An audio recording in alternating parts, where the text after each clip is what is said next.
I'm invigorated by the fact that this new youthful energy, even though some of us are old as fuck, but it brings me back to the days where we just recorded and wrote and were creative for the fun of it.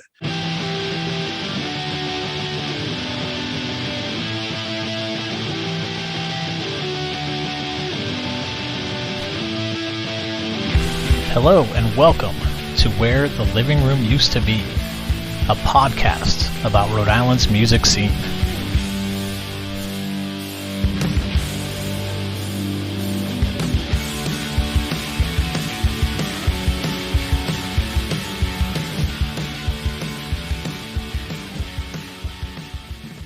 Hey everyone, it's James. On this episode, I connect with Sage Francis to talk about his label Strange Famous Records and releasing music over the last 25 years, how giving it all as an artist can take its toll both mentally and physically, and some of the exciting things he's working toward in the near future.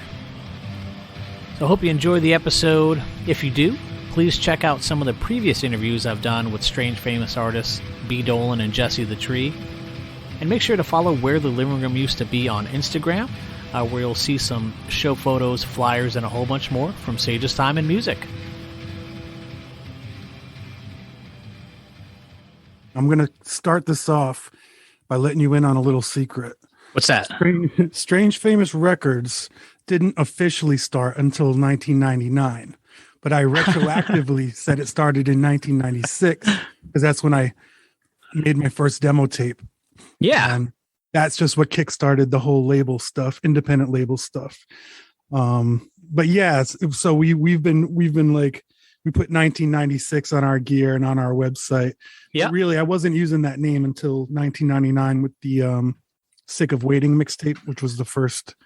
Yep. Yeah, first of the Sick of series. So yeah. But that was, a question I had of like, what was that first release? And I don't know. I mean, I'll count it. Well, the first release was in 1996 was called the Homegrown Demo. And some of those songs appeared on mixtapes that came out down the line, but it was just a 4-song demo that I was selling at hardcore shows and punk shows. And I was trying to get on because, Rhode Island had a really good hardcore scene in the mid to late 90s. Yeah. And not a lot of live hip hop. So I was attending because my friends were punk kids who were bringing me along to their shows, kind of showing me the ropes as to how the independent music scene worked in their realm, and gave me it was more educational than any schooling I could have had. Oh yeah. Okay. It just was being in the mix of it all and seeing how it all went down and understanding how communities work. Because with hip hop, our experience with it was mostly from major labels and big money behind projects that were, people were on MTV Raps and the Source magazine. And by the time, I was able to access a lot of that stuff, it just seemed so corporate while still being underground because it wasn't accepted by mainstream, the mainstream yet, but it was big money at the same time. And it didn't look like you could do anything without having $1 million behind you, or a major label that knew what they were doing. So for me to give up on the idea that Def Jam was going to come around and discover this weird white kid and want to put him on, I kind of, I took that hat off and put on another hat. I was like, you know what? I don't care if it doesn't look pristine. I don't care if it, doesn't sound polished. This is the kind of hip hop that inspires me, and the new kind of hip hop that I wasn't hearing from any other places. It was a very interesting time in hip hop in the mid 90s where a lot, not just our territory, but, other places all over the world were discovering they could just put out their own type of hip hop without any, I don't know, any other giants letting them on their shoulders. Yeah. Yeah. What was your introduction into hip hop and when did you start writing? And, obviously you're famously known for coming through like spoken word and poetry and stuff like that, but like, how did you get into that? As a kid, I need to come up with a short form of this story. A lot of time. I know. Yeah, you can. Well, as a kid, I just heard hip hop. I loved hip hop. it was brand new to me, and it just had energy that drew me to it. Yeah. So I tried to find out as much of it as I could, try to discover it in the tape stores, which didn't have hip hop sections. Yeah. So you really had to dig. And obviously like Run DMC was getting some play, and Fat Boys was a big group at the time. But like with writing wise, like when did you actually start writing, and who were like, what was that process like for you? Like, do you remember the first rap you wrote, the first poem you wrote? It wasn't too long after I discovered hip hop, because I wanted to involve myself right away. Okay. I was raised an only child. I spent a lot of time by myself, and, came up with a lot of embarrassing rap names, wrote a lot of embarrassing rhymes. But I didn't have anyone around me to poo-poo it. There was no one there to shut me down and make me feel like I could never do it. So I just was able to work in the shadows. I even kind of hid it from my family for a long, long time. Oh, wow. Just I wanted it to be my own thing. And so the very first rhyme I ever recorded, I don't know if it's the first one I wrote, but it was like, I called myself Ace. Yeah. So I said, my name is Ace. Wait, my name is Ace. And I rock the place. And if you come any closer, I'll rearrange your face. And I remember reciting that to my grandmother while we were at like a Japanese restaurant after hockey practice one day, or a hockey game. Yeah. And she was alarmed. She just was alarmed. Like, what is this? What is this language? Yeah. Like, here I was thinking I was real cool. It was like, here I am doing a tough guy rap. And now I'm. Because how old were you when you? I was like 9, 8. Okay.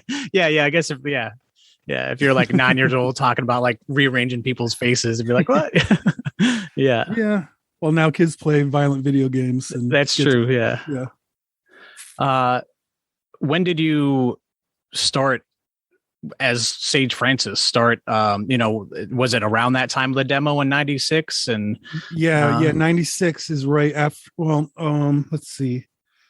I started using the name Sage in the early 90s, I guess 90, maybe 93, 94. I can't remember. I remember my girlfriend at the time, I was reciting rhymes to her, and she said, "Damn kid, you're a sage." And I didn't even know what that meant. I didn't really know what the word was. I looked it up. I was like, "Oh, that's a cool word." But I was more interested in using it as a graffiti name, because it was like, 4 letters. They really the letters look cool together.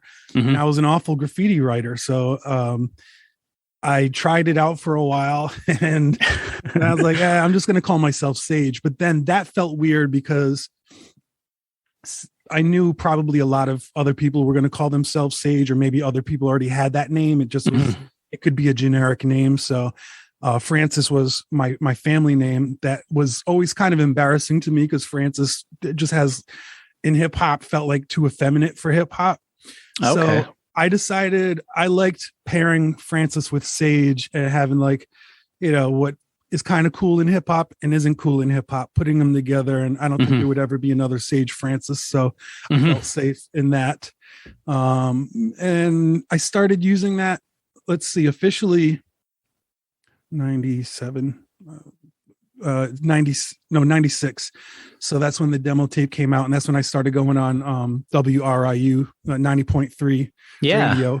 Because a friend of mine from Woonsocket, DJ Stress, was doing a radio show there on Fridays with Mig, called the Underground Sound or something like that. I can't believe I don't remember, because I was on it all the time.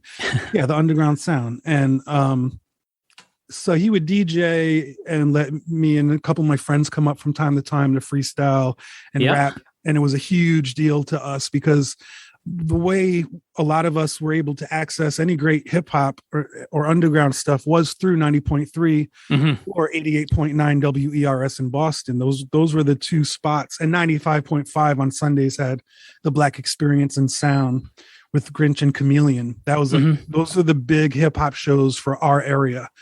And for me to be able to be inside of that studio that was responsible for all the hip hop I was able to hear and study coming up was magical.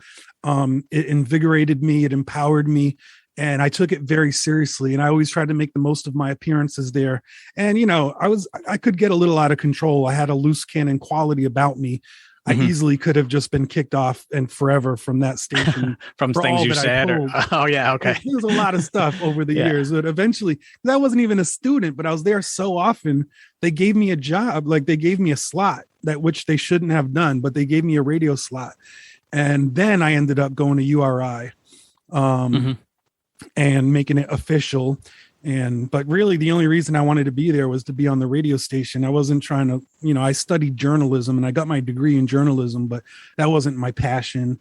And I really didn't think I'd ever make enough money off of hip hop to live off of it. But it was, the more I was able to do it, the more I felt purposeful and accomplished, because that's all I cared about as a kid. It was that and karate and sports. So it was like, I became an academic nerd for a while, but that's just because I was paying for school, and I really didn't want to waste that. Oh yeah. You're like, wanted to get the piece of paper just to get the value out of the money you put into it. But you never know. I mean, one of the biggest lessons I did learn coming up, because a lot of kids who thought they had it made just stopped going to school, or they gave up on any safety nets. There's no plan B for these people, and they've suffered because of it. And I was scared. Like, I knew how easy it could all be taken away without any warning.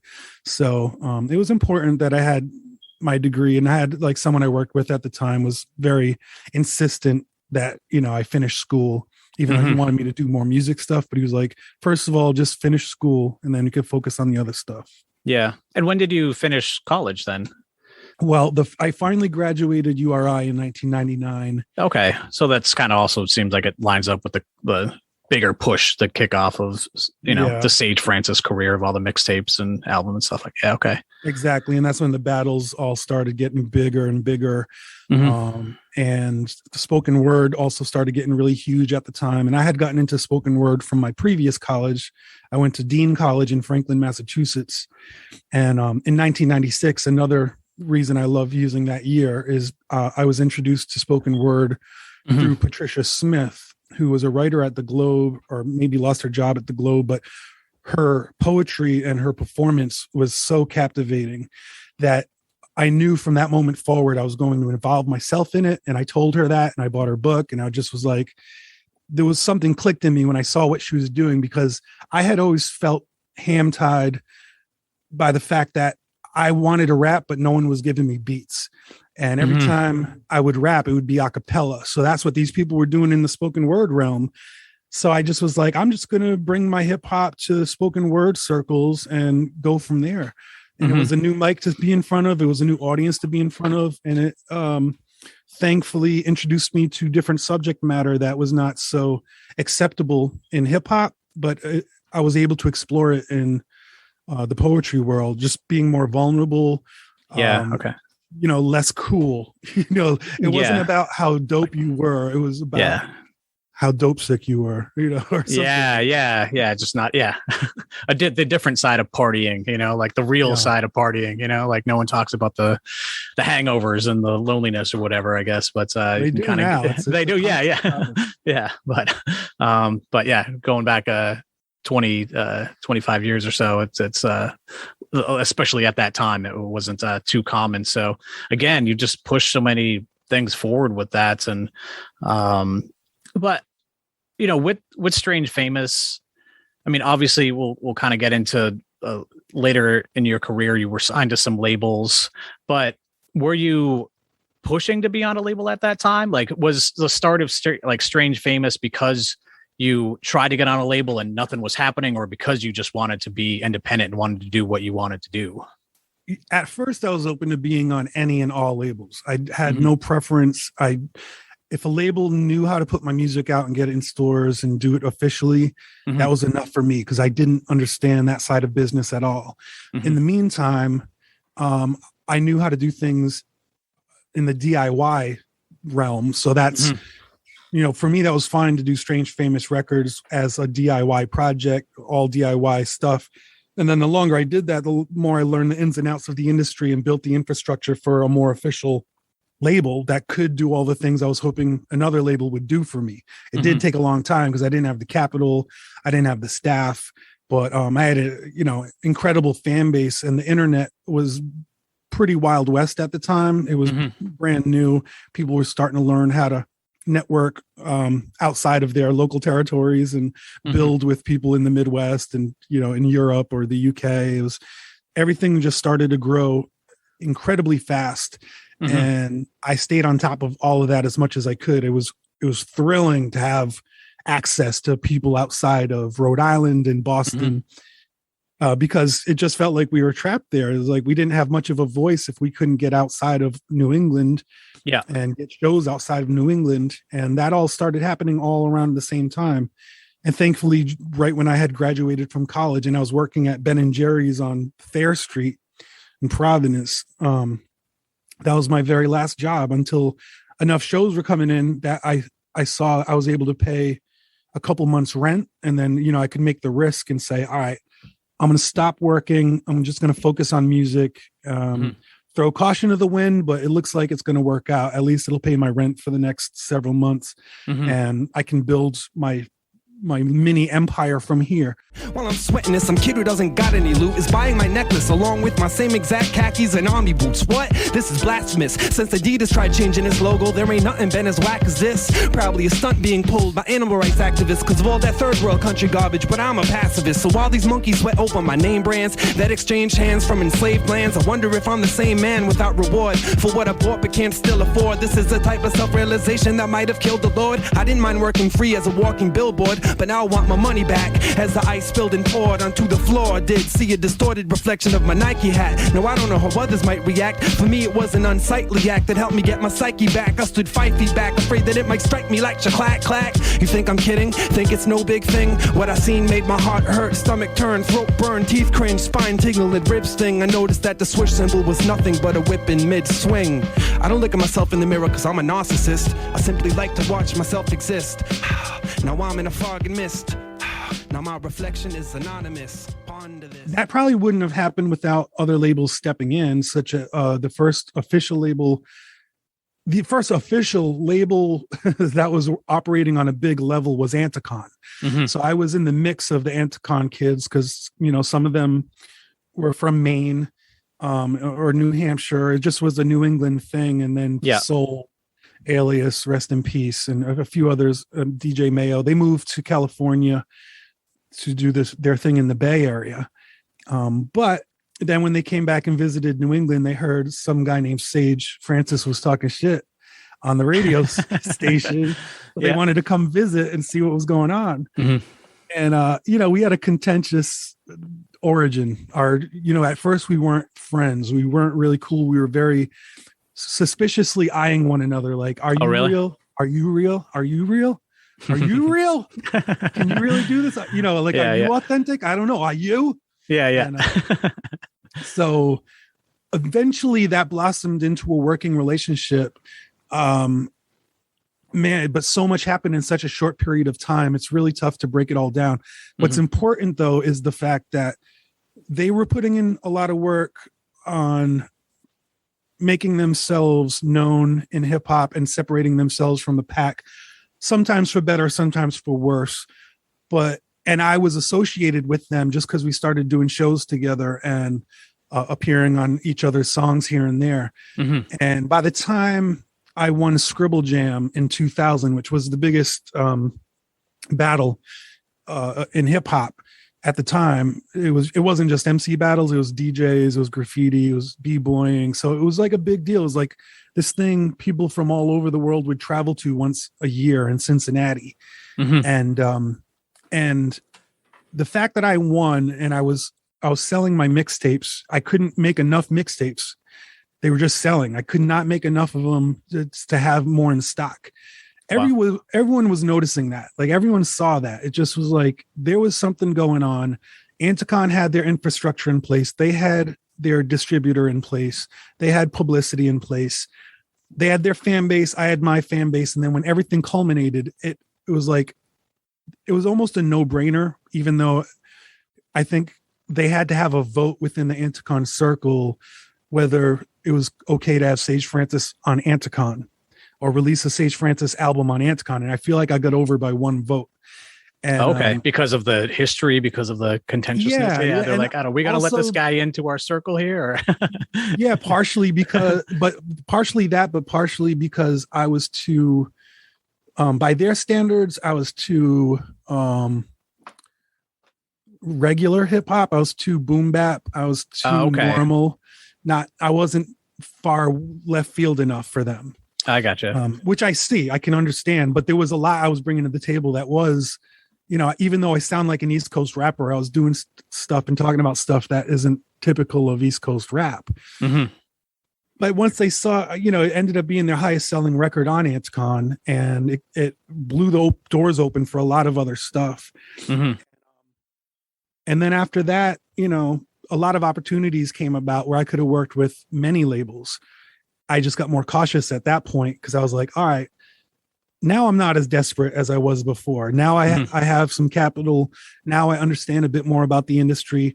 Now Strange Famous Records is actually, it's feeling more and more legit.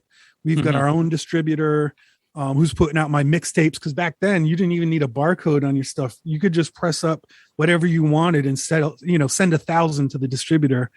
Yeah. And they would just send them out to the stores and then they pay you for it. It wasn't like you weren't getting SoundScan or anything like that, but selling thousands upon thousands of tapes and CDs, basically just you make them by hand and sell them, send them by hand, sell them by hand, everything. It was working out lovely. But there was also the opportunity to go bigger than that. And how do you do that without losing part of your soul, I guess, your original spirit?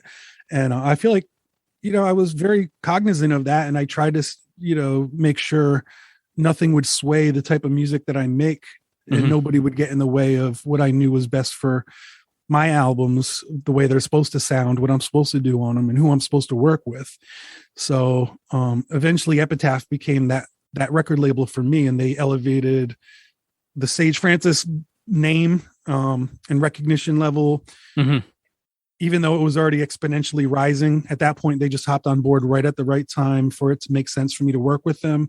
So I just skipped maybe 4 or 5 years there, but it all felt like it happened in the blink of an eye. Yeah, I'm sure it was a whirlwind for you with everything. Cause just, from what I've, heard and read, just you were at this constantly, it's like, it wasn't like you were just always playing, like touring, playing shows, just creating stuff like the, I would like to backtrack to some of the mixtapes just because I find it fascinating. I came up a little bit through like the punk scene, a little bit the DIY stuff. I'm still hand making records like right now. I have, so, with those mixtapes, like, or what was that operation like for you? 99, was it you making tapes like in and like dubbing them and cutting and printing these things and like sending? At the beginning it was me sitting in my room with a dual cassette deck, making one tape at a time, high speed dub the tape. The impetus for that was I needed something to sell. Like I was doing various performances, and I had some stuff on vinyl, but most people didn't have record players. Other stuff just was scattered. I had live radio recordings. I had live show recordings. I had studio stuff that didn't belong on any official album. And I had enough to fill a 90-minute tape, blank tape. Yeah. So, it was popular at the time for DJs to put out mixtapes, but not rappers. Rappers would appear on DJ mixtapes. And here I was thinking, you know what? I got enough material to fill this whole tape. I'm going to put it out as a mixtape. I don't want to present it as an album because the sound quality is all over the place. It's not supposed to be experienced as an album, but listen to all this cool stuff. All these different styles, all from different eras. I had older stuff on there. I had brand new stuff on there. I'd have spoken word stuff, hip hop stuff, and it would all work together because it was part of an energy in that time period that I wanted to encapsulate and capture, put it on something that someone could buy and support me financially, that therefore saving me from having to get another job and disallowing what would eventually happen, which would be like 10 more mixtapes and several more studio albums. So it was important for me to get those together. So I would sit, make all those. It was tedious as hell. Eventually I got my hands on a more professional tape duplicator, which would make 3 tapes at a time very quickly. I do all this, the artwork myself, go to Kinko's, make copies, use scissors, cut and paste everything. That's all, I did that for over 4,000 tapes. Wow. I know for sure it was over 4,000 because I did at least 2,000 of the first Sick of Waiting tape. And then the Still Sick of Waiting tape was another 2,000, but I'm pretty sure I made 4,000 of each of those at least. I never kept track. I just was making them as I could as I went. Yeah. They would all sell. And I always was wishing I had just enough money for it to get like a mass production done, because I would save money in the long run. But, I didn't have enough money for that. I just had enough money to keep making them and keep going to Radio Shack, get more blank tapes or figure out ways to get cheaper tapes made. Yeah. And that's all I was doing. And then, man, maybe just as tedious was doing once the CDR technology came about. I would sit up in the WRIU studio because they had a computer with a CD burner, and it would take 10 minutes for every CD to burn. And 1 out of 10 CDs would be bunk. Like it would be So you'd sit there for 10 minutes and then it wouldn't work out. You'd be like, God damn it. Yeah. But here I was printing money. That's what while I was doing that, I was using AOL Instant Messenger. That's how I learned how to type. I wasn't much of a computer guy at the time, but here was the opportunity. So I jump on AIM with the username Sage Kills with a Z. Very cool. And I opened myself up. I'd let people know on the forums what my name was, so people would hit me up while I was waiting for these CDs to burn, and I would just start building a relationship with fans. And of course, Napster was huge at the time, and you could chat with people on Napster, so you would see what artists they had or what music they had in their catalog. So I could search Sage Francis and see who had my stuff on Napster, and then I could hit them up directly and be like, so I'd be like, hey, we got this over here, we got more stuff over here, I'm going to play a show there. I'd be able to build these relationships with people.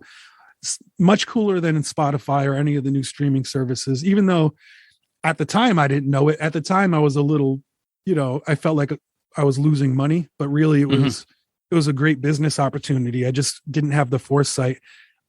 Luckily, I didn't say fuck this entirely. I utilized it. No, absolutely. Yeah. I do remember being upset that people were quote unquote stealing my music.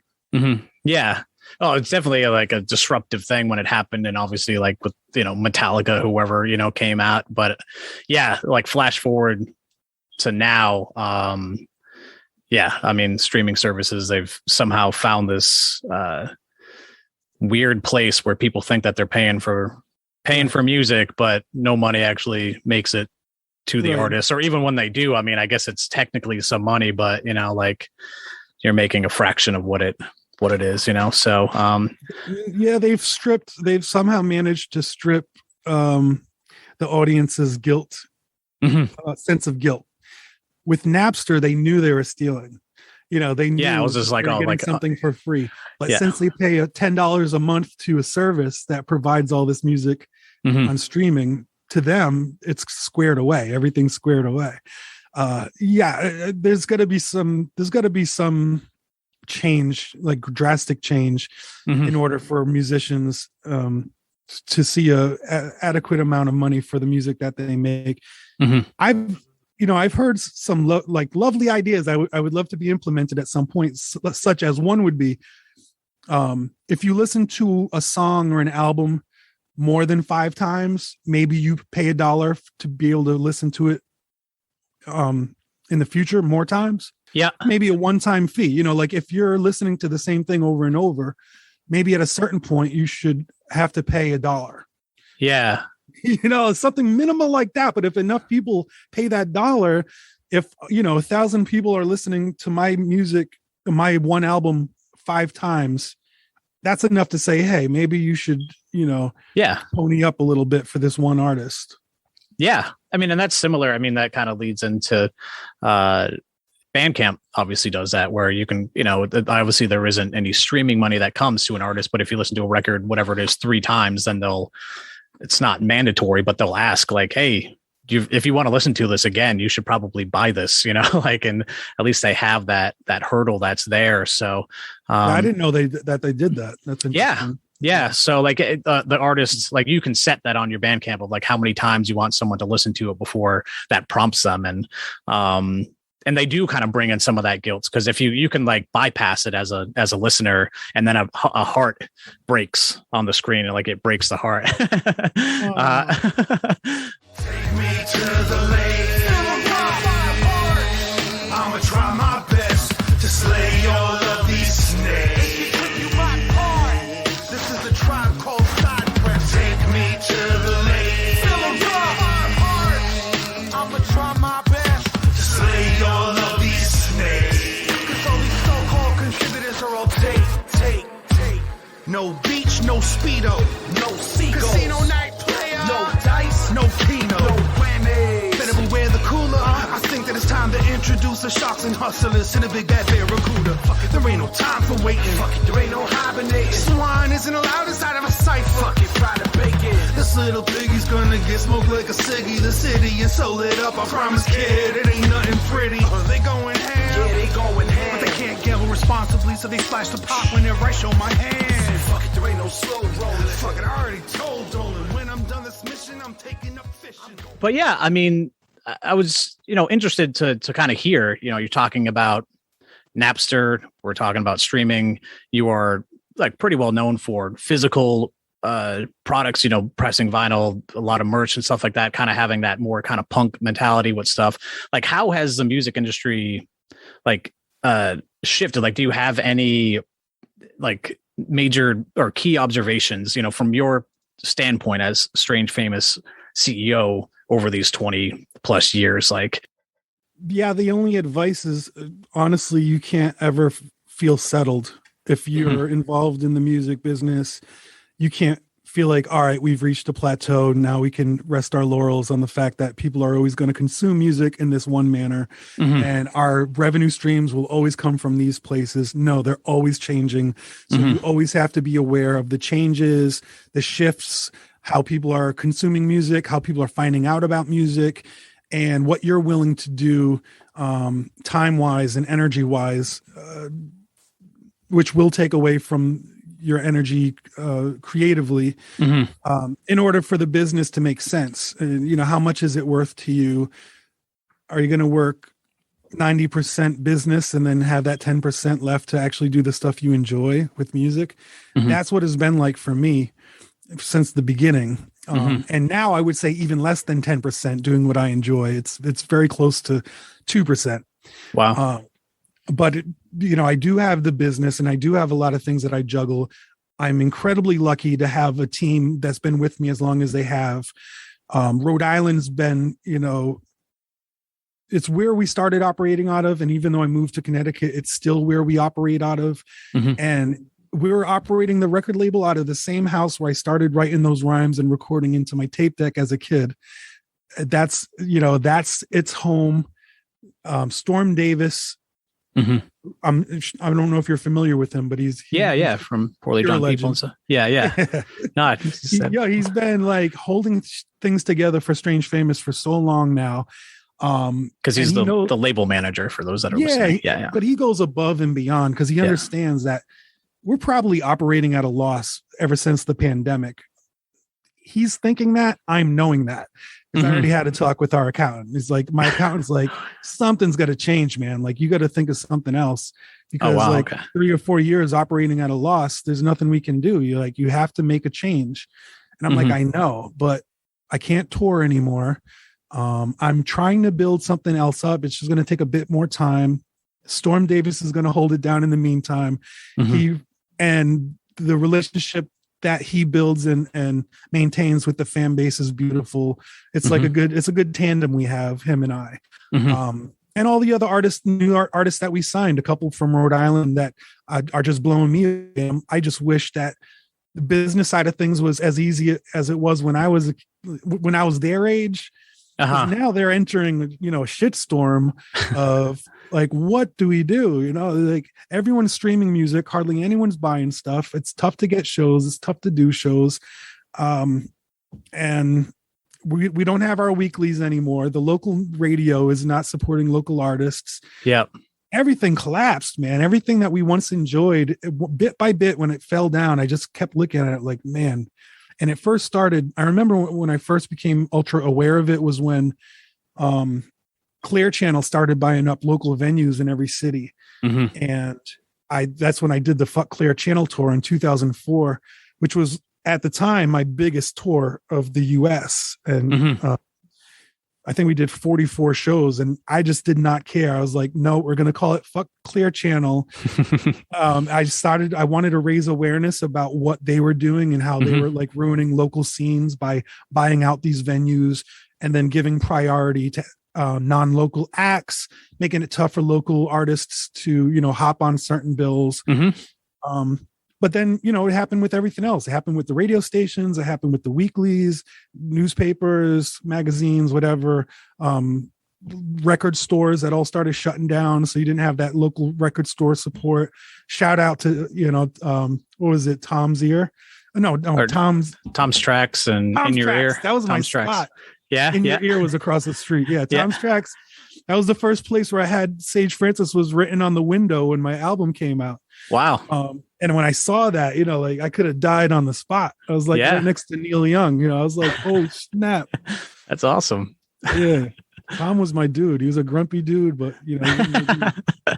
Yeah.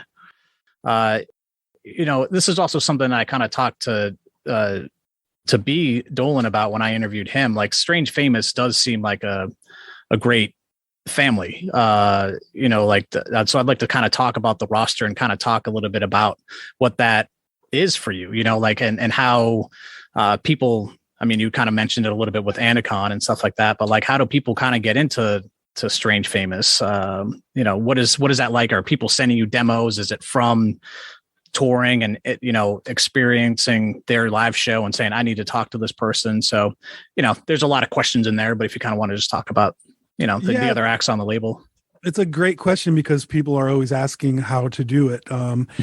It's a little of everything. There's no one certain path, but I would say for sure, if we can see you active online and who you operate with, who you associate yourself with, how you interact with others plays a big part. If you've shown support for anything that we do, show appreciation for what we do, that can be big. Is like sometimes people will hit me up with their project and I'll be like, all right, it's pretty cool, I'll check them out. Like they don't follow a single one of us, they've never come to a single show of ours. I know that sounds petty, but you need to be super good, like incredibly good, for me to say, I'll bring in this total stranger who's never really shown interest in what we do. I'll take him on and teach him everything that we know and give him all our resources so that they can elevate. The way it's been happening recently, because there was a long time I would just get bombarded by demos and that almost never turned into a signing. I can't even recall if that ever worked. Mm-hmm. And I still get them from time to time. People send them in the mail. What I do like about that is it shows initiative. Mm-hmm. Those little things show initiative. It shows like you looked up our address, you put together a package, put it in the mail, you left a nice note. Cool. Mm-hmm.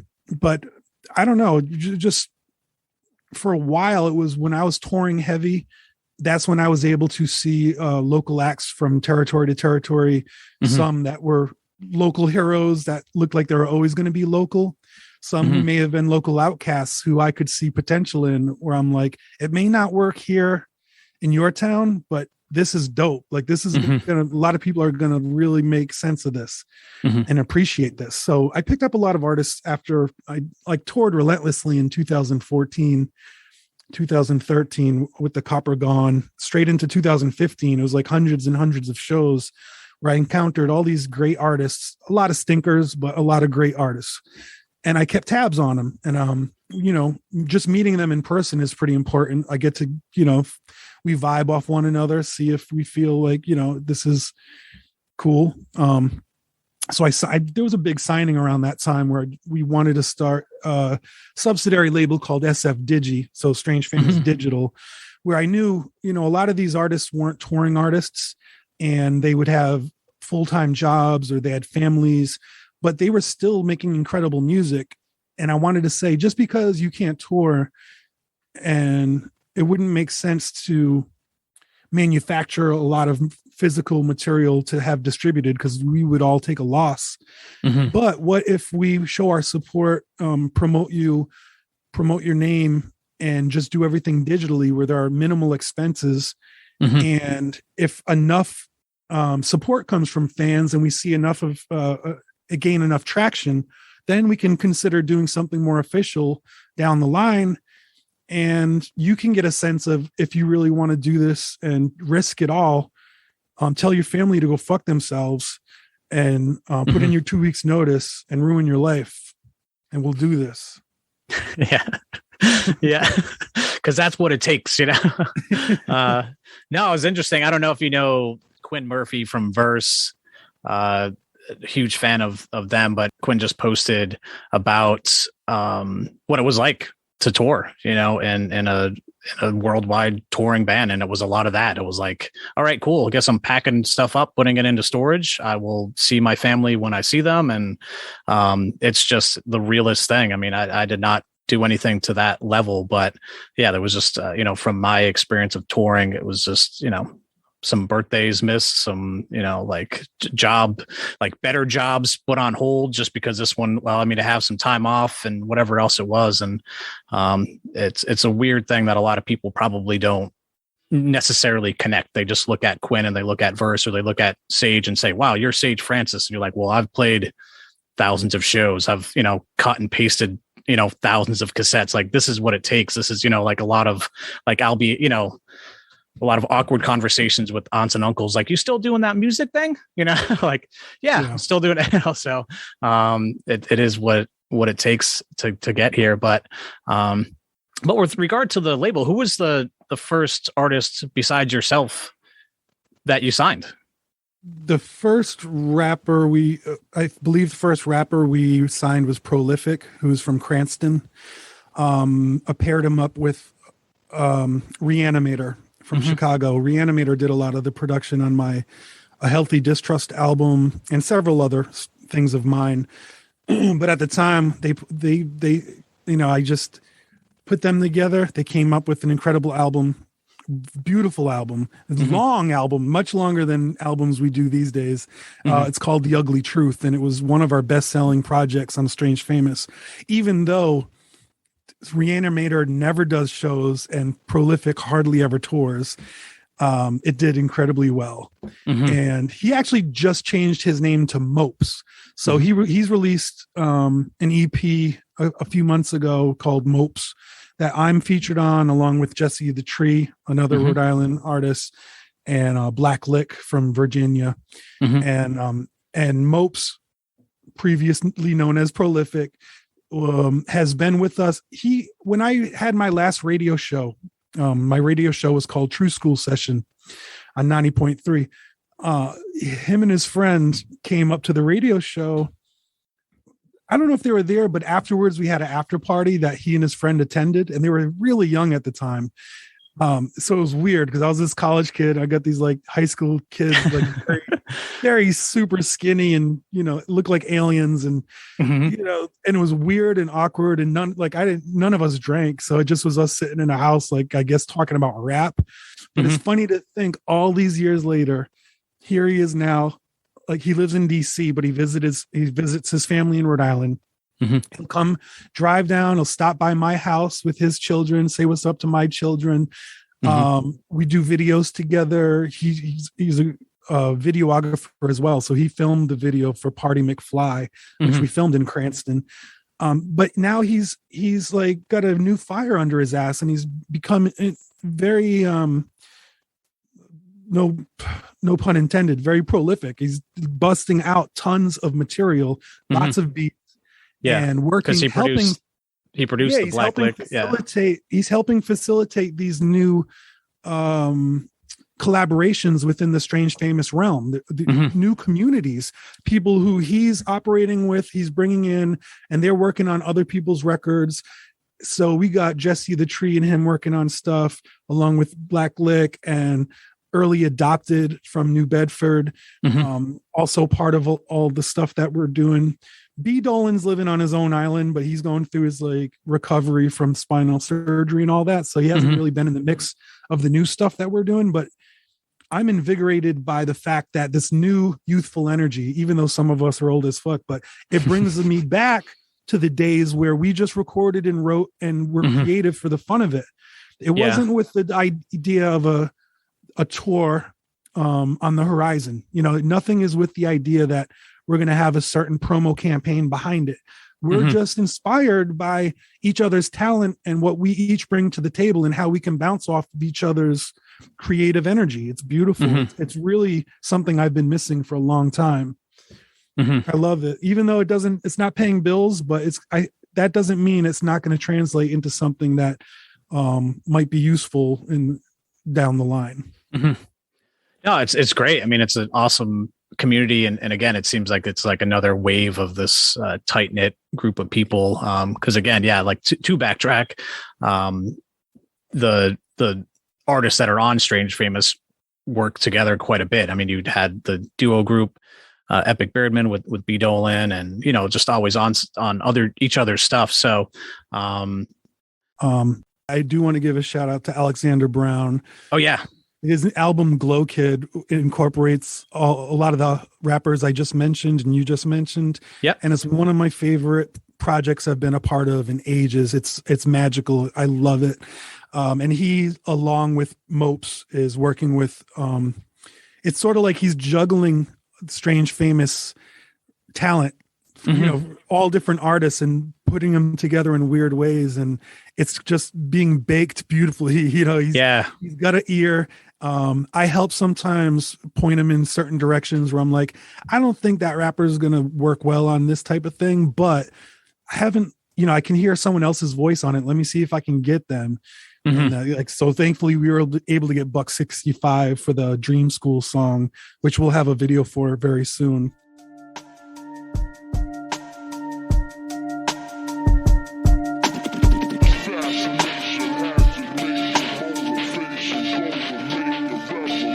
Psychological landscape stripped of all its lubricants, the driest of humorists in a cynical sinkhole. It's all about time, and time is moving quick. The deadpan handle is shooting the shit with a sunny disposition during a lunar eclipse.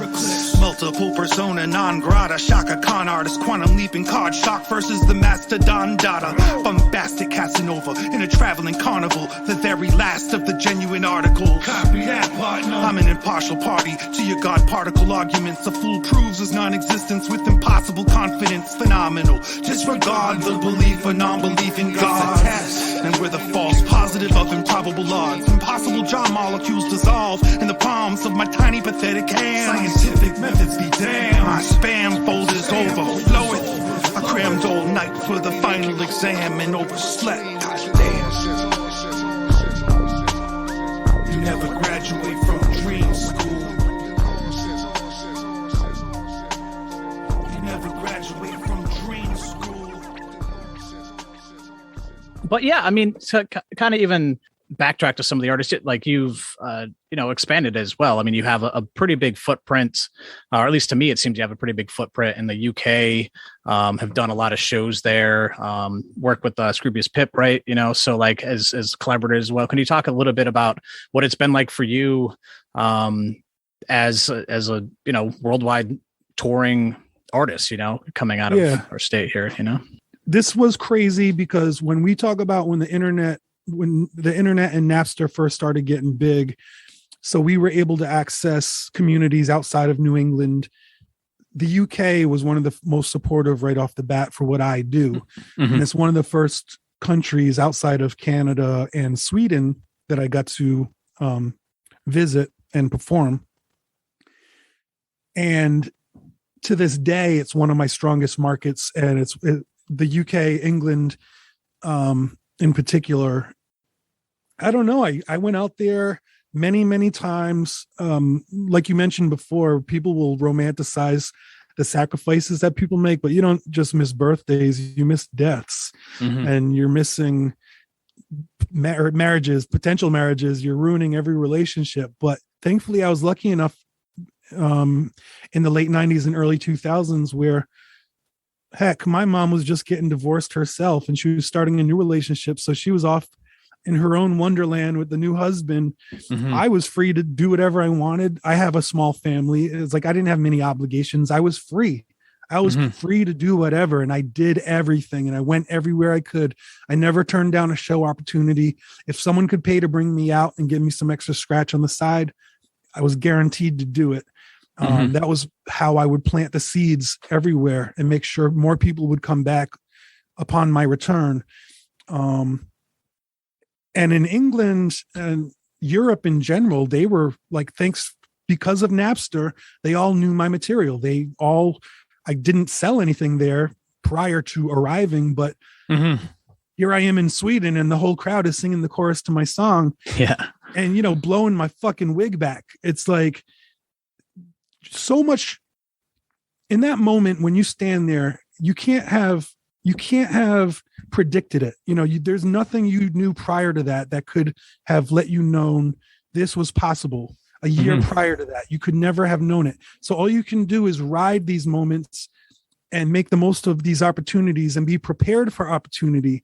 Know when to make the most of it and not to turn away an opportunity that could blossom into something even bigger and better. And that's what I was doing year after year after year. All the travel takes its toll on you. It will make you sick. It will make you hurt. There's a lot of pain involved. There's sleepless nights. There's like very confusing times, especially back then when there was no smartphone and there was like you had to go to a cyber cafe in order to get on the internet. And everyone had their own denomination. Money was all over the place. It was very, very confusing. And I'm surprised I made it out alive, but I did. I'm glad I planted those seeds, because then I was able to return with other people and help them grow their fan bases out there. And of course, that's where Scroobius Pip saw me perform. And so he became aware of who I am, then contacted me about putting out his material in the States. And then vice versa, he was putting out my material and B. Dolan's material in the UK. And then, these are great relationships to build that you don't plan on it, but you stay open to the possibilities of anything. Yeah. Hardly any place I went to knew what Rhode Island was. Yeah. So I'm representing Rhode Island everywhere, and then like South Africa, and everyone thinks I'm from New York. So I do my best to educate people on like this little tiny sliver of land that has so much talent coming out of it. Absolutely. This beautiful little spot that I used to call my own, and now I can't. Dude, well, it's so sad. We still have you, just by the way. We're not letting you. I know that you're in Connecticut, but we're not letting you go. I'm not letting you go. So yeah, well, my license plate is a Connecticut plate. So. Yeah. But yeah, I guess we kind of skipped over it. I just would be interested in a similar fashion though. Like, could you talk about what it was like doing shows here in Rhode Island, starting off like in the late 90s? Like, where were you doing shows and who were you doing them with? I mean, you kind of mentioned briefly you were doing some stuff with more of the like metal hardcore punk stuff, but like, what was it like for you? Yeah. Like late 90s until till the early 2000s or whatever. Yeah. In the late 90s, I was doing a lot of open mics at the Black Repertory Theater, which is not in the same place anymore. And I'm not even sure if it's still operating. I don't think so. No. But that was a big thing. I remember in 96, 97, attending those things, and they had great poetry readings and rap battles. The rap battles really were sucky, but they were good for me to learn how to do what I eventually would become known for. The Super Bowl battle in Boston and then Scribble Jam. But that's where I was cutting my teeth, and it was in front of crowds who really didn't give a shit about me, didn't like me. But I had to go there and prove myself because I wasn't from those communities. It was a lot of South Providence cats. Even in 92, 1992 is one of the first things I was doing. Man, I don't even know if the name of the club, because I'm not sure it was a club. We were doing something outside, and I used the footage on my DVD, but I'm 14 years old in this footage. and me and this dude named Ams from Clockworks, which was a hip hop group out of Woonsocket. We came up together rapping. We did a lot of stuff together, but never were an official group. But anyway, there we are in South Providence at this block party. Literally the only white kids in the crowd. And we're kids. We don't have adults with us, and we're rapping our asses off. A lot of the crowd loved it. They were like, wow, look at this. This is crazy. And then they were also jealous motherfuckers. It was like, we're going to kick your ass, get the fuck out of here. This is not for you. Yeah. Which I understood, I knew we were always going to face that kind of backlash. But so after that, I also did a show at Vibes, I think was in Johnston, or might have been Warwick, but it was like an underage club. Marky Mark performed, and this guy who was representing me snuck me into this show and like brought us backstage for like, he shouldn't have been able to do it, but he put on a tie and was holding a clipboard. He was like, whenever you want to get anywhere, just hold a clipboard and put on a tie and you can go anywhere you want. And he did. He like brought us backstage where Marky Mark and the Funky Bunch were chilling out. And I was 14 years old, and I'm like, yo, he's like, what's up, Ski? I was like, yeah, I just want to rap. He's like, hey, you know what? After I'm done, you can come out during my performance and hang with the Funky Bunch. And then when we're done, you can do your song. I was like, all right. So it's like, he did his shit. The crowd, obviously is going wild. It wasn't a stadium or anything. It was actually just a mid-sized club. Yeah. But it was my first experience on stage like that, where I was by proxy experiencing the loving glow of an audience who just was like, they were mesmerized by Marky Mark and the Funky Bunch. And then I got to ride that wave. I gave the sound man my blank tape that had my beat on it. Yeah. And we went to our song, and like the crowd was like riding the high of having seen Marky Mark and the Funky Bunch. So I got to like really benefit from, I try to give him props at some point and he ignored me, but okay. Marky Mark and the Funky Bunch, man. Yeah. Shout out. Nice.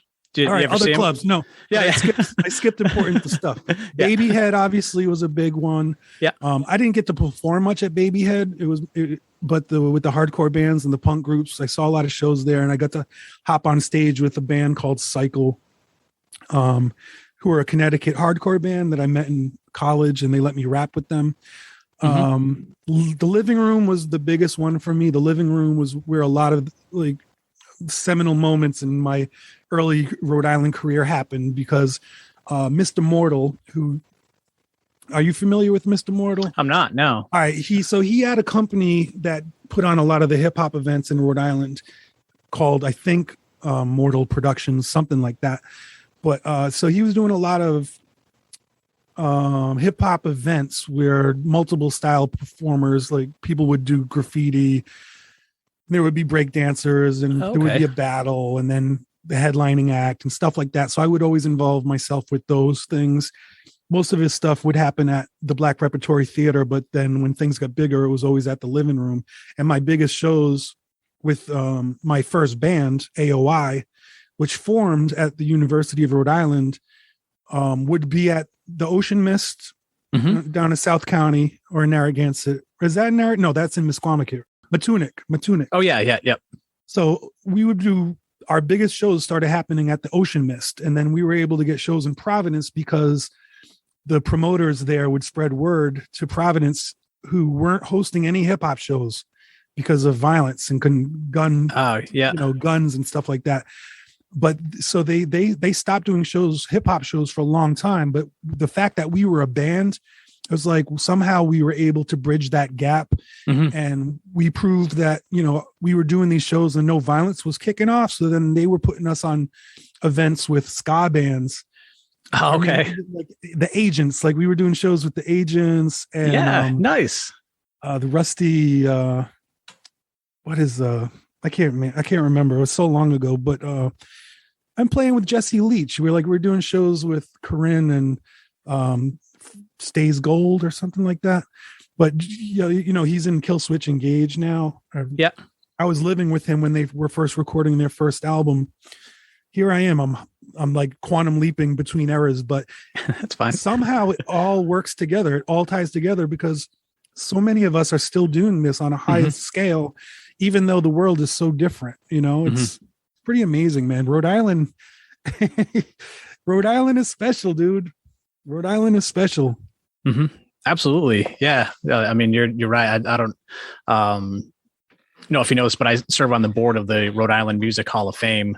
And so we look at this stuff, and we've inducted dozens of people, and it spans all of the, styles of music and eras and everything like that. And there is like an inordinate amount of talent that comes from this tiny state, like what people have been able to do, like, the highest awards to just how they move stuff along. It's incredible for, this place that, a lot of people think is, doesn't exist or is part of Long Island or whatever else it is. It's like, no, there's there's some amazing things that come out of here. So, no, that's awesome. And yeah, I mean, with your live show, I'm a huge fan of Groove of Malt. They're actually, I grew up outside of Worcester. Somehow they made it up into my sphere up there, and I would drive down and go and see Groove of Malt at Lupo's. Lupo's was the spot. Lupo's was the spot, but the Met was I liked even better. Yeah. When it was connected, sort of. Yeah, like that. Not when where it was the Met right is now, where the Met used to be. Those were my favorite shows. Yeah, yeah. But yeah, huge fan of them, and you toured with them, correct? They were your backing bands. I took them on tour in 2003 for the Personal Journeys. No, it was called the Dead Live Band Dead Poet Tour. Okay, yeah. What was that experience like? Working with them and then working with much, to be honest. You know, I didn't need to take a full orchestra with me on the road. Yeah, especially if you're famously going out with CD Walkmans, right? And now you're like, oh shit, there's a bunch of mouths I need, that are. But it all worked out. My favorite part was bringing C.R. Avery. He was just this Vancouver weirdo who infiltrated my living space at one point, and he put on a one-man show that just blew the audience away night after night. He couldn't make enough product. He was just selling out every single night. And Groove of Malt, who are obviously all of them are incredibly talented. They're like virtuosos at their instruments. Mm-hmm. It was too heady, and I think it was just too much going on for a regular hip hop audience to be able to absorb, and make sense of. Like there were too many notes in a sense, or whatever. Yes, it was too much. It was mathematical. It was too much math. Too much math in their music. I just want to vibe, man. I don't want to be like. Dun, dun, dun, dun, dun, dun, dun.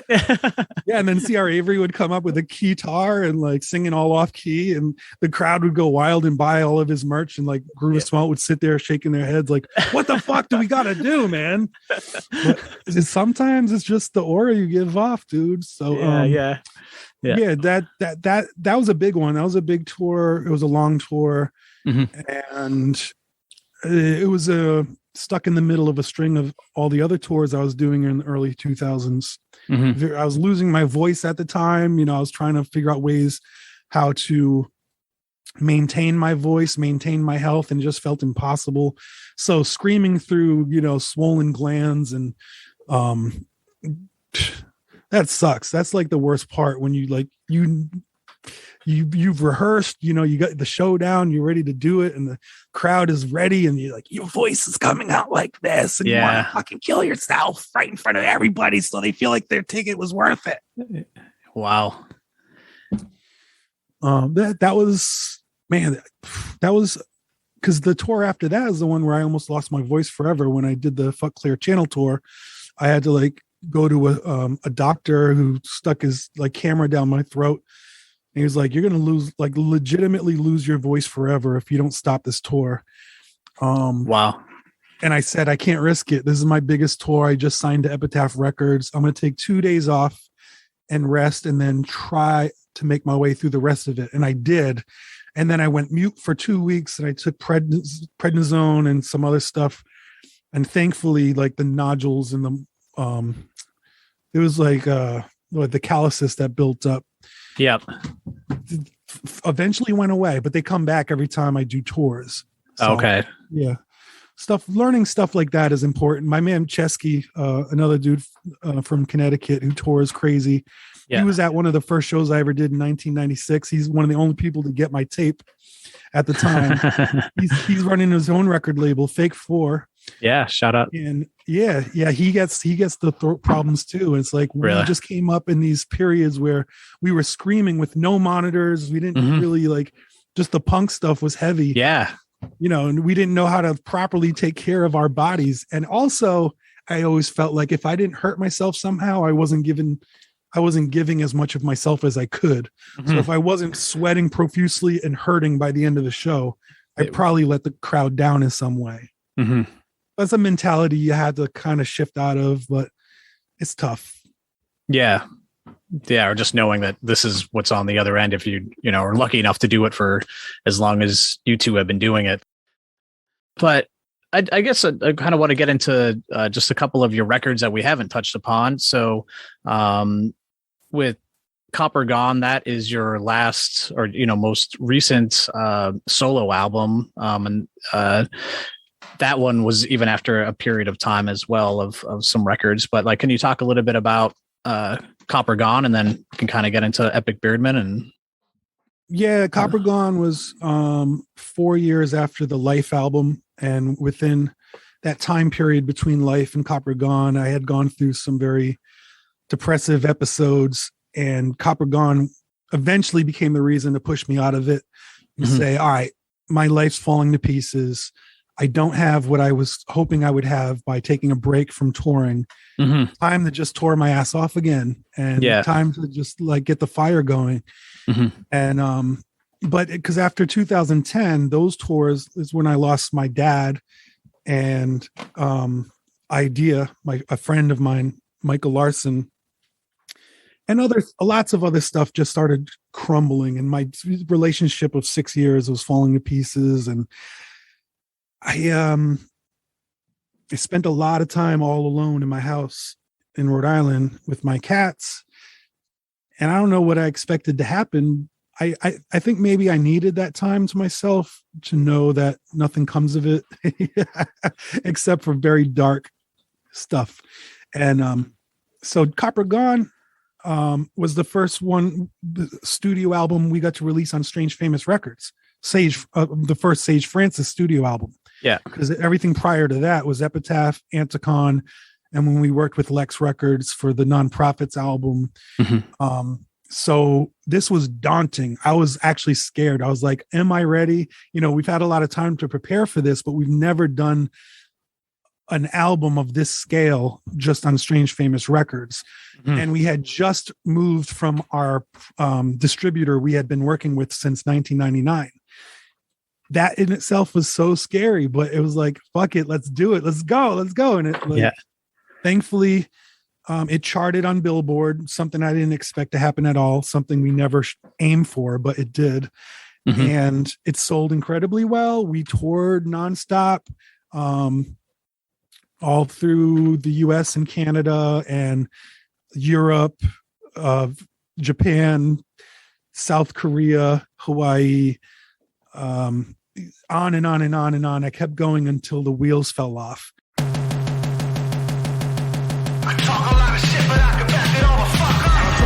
Really, but I'm still the illest, still the baddest, blessed apparatus. I got silverback gorilla status. I pull the one red string that runs through your mattress and make your bed spring, sing a song of sadness. Sack of shit, pack your things and go. I'm hopping freight trains with nothing but a bindle. Little homie said YOLO, no props. I photobomb you photo ops, busting out the RoboCop. Teach me the Dougie kid, I'd rather do the knowledge. Now go home and get your shine box. You got a couple shoes to polish under rag. This ain't no humble brag. I've son one too many Johnny come latelys, baby. Come to dad, cause he don't need no cheat code to go beast mode. All he really needs is an MIC to freak mode. Fumble runner up, if I'm not top billing, I'm show stealing. Sistine Chapel phenotype, tag the whole ceiling. Sick of hearing rap with no feeling. Sick of trauma porn addicts thinking they're poets, not soul bearing. Break yourself, fix your face. My heartbeat breaks to 808s, now update your database. So many rock rated tapes, not enough functional dual cassette decks. And then after that, I was like, all right, let's focus on, I don't want B. Dolan to always be my opener. It doesn't make sense. He's been doing that for years. He holds his own on stage. He's got his own fan base. How about if we're ever going to do a show together again, it's as a group. Yep. Yes, let's do that. So like Epic Beardmen was going to be our excuse to do more fun material so that when we do live shows, it can be fun. It doesn't have to be us retreading depressing material or political fire. We can just have fun. That was the aim. That was the goal. That's not exactly how it turned out, but it was, we attempted it, and we hunkered down in Scotland for months at a time, coming up with concepts, writing ideas, doing poetry shows together, and then eventually, rolling out the Epic Beardmen EP and the album. This was supposed to be fun, which after we lost Alias, that was a big black cloud over the Epic Beardmen world, because he was such a part of what we do. And we're both such good friends with him and his family, his wife and kids. We love them all. It's like all of a sudden he's gone from this earth. He was also our mixer. He mixed our stuff. He was making beats for us. He was mastering stuff so much in one person. Yeah. Now he's gone. We were a little at a loss as to how to move forward. We figured it out with DS3, Dan Sawyer, who ended up recording and mixing a lot of the album stuff. And then we toured, and the rest is history. But that's really how the beginnings of it started off super fun, and then it got a little dark, and it wasn't exactly what we were hoping to experience as a group. And no one took to it as much as they do our solo material, because I feel like it should have been, it could have gone either one way or another. It could have been like both our fan bases come together and help like elevate this, or only a bit of each of our fan bases like, I'm down to listen to a group project. I didn't know the magic how to make that work, but I feel like those are really very, very cool songs. Yeah, like very dope material there. Special shit. But is that where the title "This Was Supposed to Be Fun" came about? Like after that, the period of time, was it like self-reflective in a sense, or was it was like a mantra when we were creating? If he came up with something that was too heavy, I'd be like, "This is supposed to be fun." Remember, this get that. I know that's a cool idea, but this project is supposed to be about having fun. And then when we were done with it, we were thinking of album titles.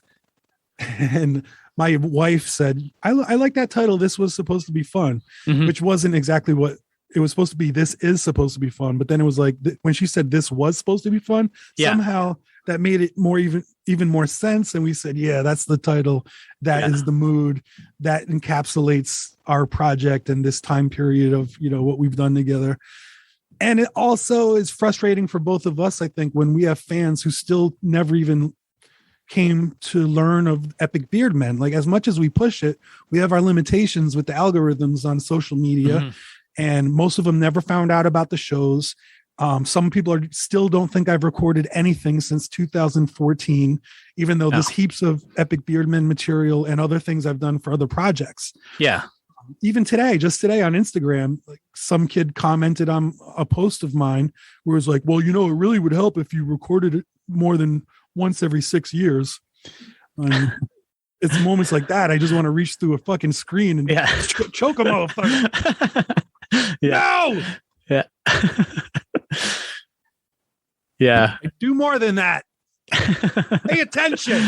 Yes. Yeah, no, exactly. I mean, you've got, even just, you brought up the Alexander Brown piece. You've got featured there. There's just a ton of stuff that's been coming out. Yeah, but the rapping stuff's the easy part. It's all the other stuff that I'm juggling. That that's no one. No one gets what it actually takes to execute this stuff. So I'm a facilitator.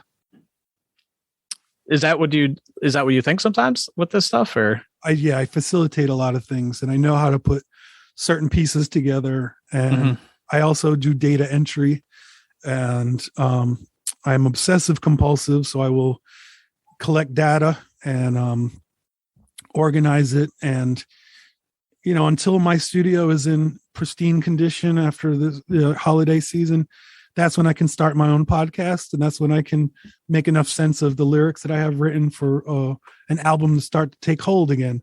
There there is a solo album I've been working on since 2017, which had to get put on hold once I moved to Connecticut, which was not really my choice, but I had to do it to be with the woman of, the love of my life.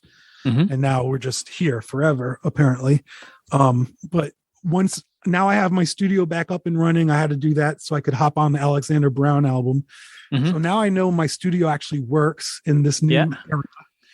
And I'm excited to get back into the swing of things. But first, I know I need enough space, time, space, and space for me to delve into it, because I get a little obsessed.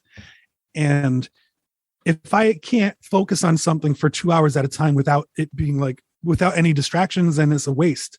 It becomes a waste of me dedicating myself to a rabbit hole I'm going down, lyrically or mood wise or whatever it is. I can't do it.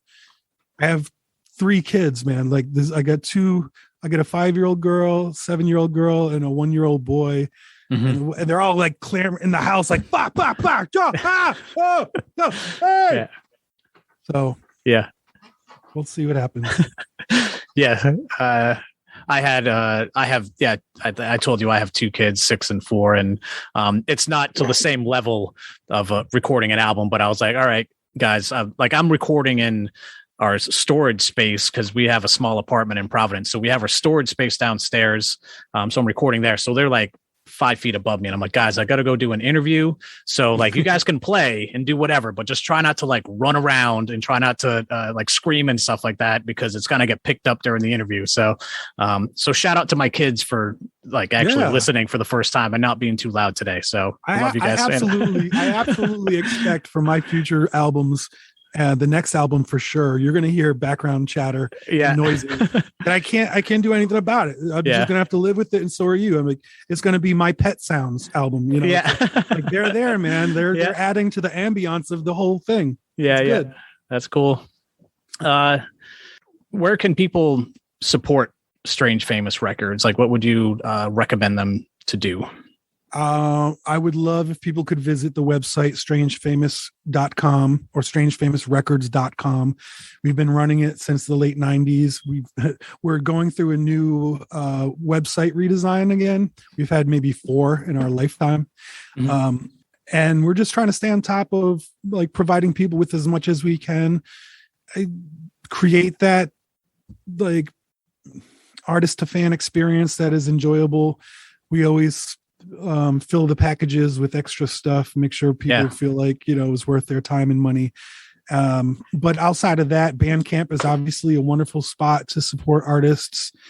And on all social media, wherever you're at, if you want to retweet something or just shout someone out, that little things like that can add up and actually mean something.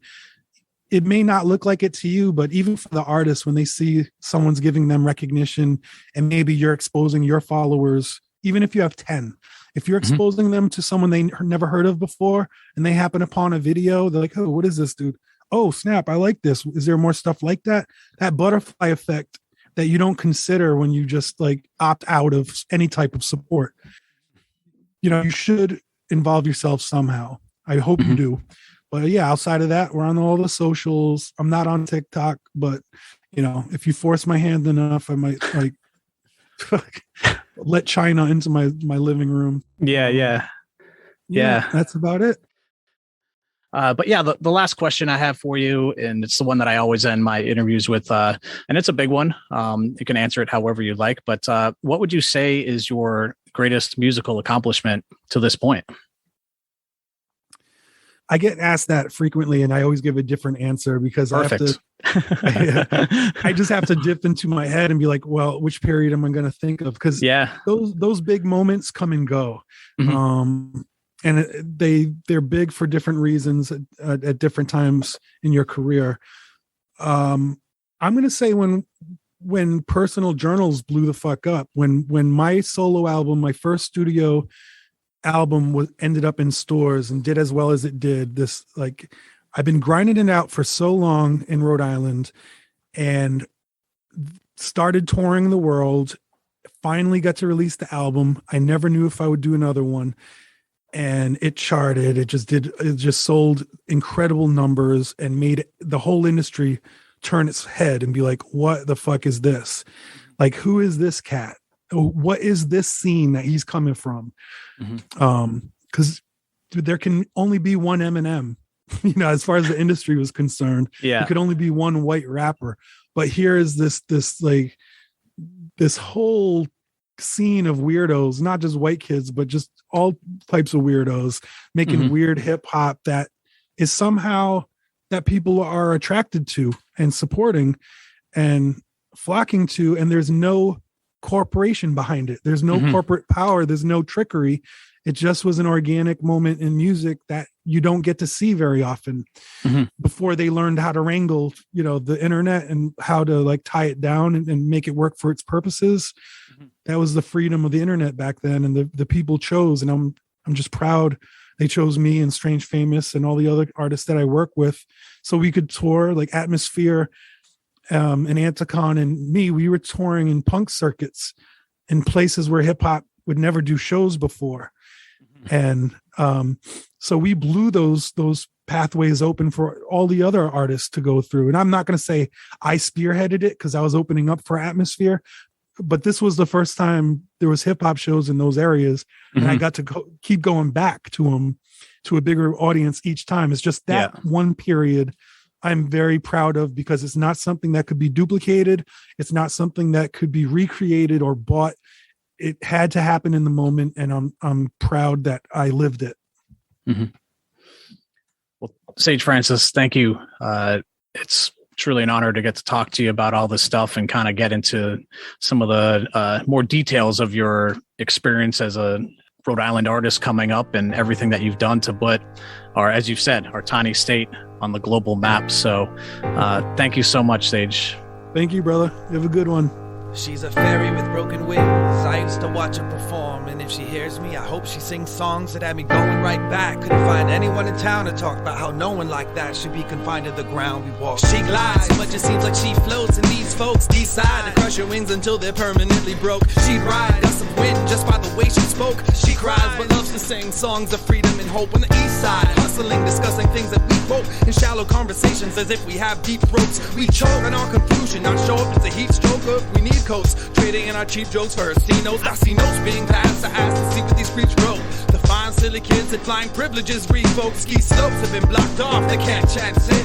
Had weights tied to her ankles, she most definitely can't skip down. She's held down by the transcripts my hands grip. Try to tie her wings back on before they're once again clip. Panic stricken, she'll remain stuck on a Titanic sinking. She's trying to stay up, change her plan thinking it's okay. She just as strange but Abraham Lincoln freed the slaves in a way that kept them chained up. I'd like to see her take flight into the stars instead of letting her fly free. They keep her in jaws instead of letting them fly free. They keep them in jaws. I put my hand to the glass so hard that it might break the prison bars. It isn't hard to see why they keep her captive. She's naturally attractive, speaks with ad-libs. She's uncommonly talented. Ain't enough adjectives to do her disposition justice. Kids are wishing for just a kiss and it's a mission to touch her lips. They can't trust her with freedom of movement. That's a chance to lose her quick if she ups and splits. You might as well call that discussion quick. They have ways to keep her down. The government's underlings enslave people in this town, especially if their culture's rich, exploiting talents, making her do a bunch of tricks with the rest of the wingless imports. Repeatedly told, you ain't a theory, just a bitch.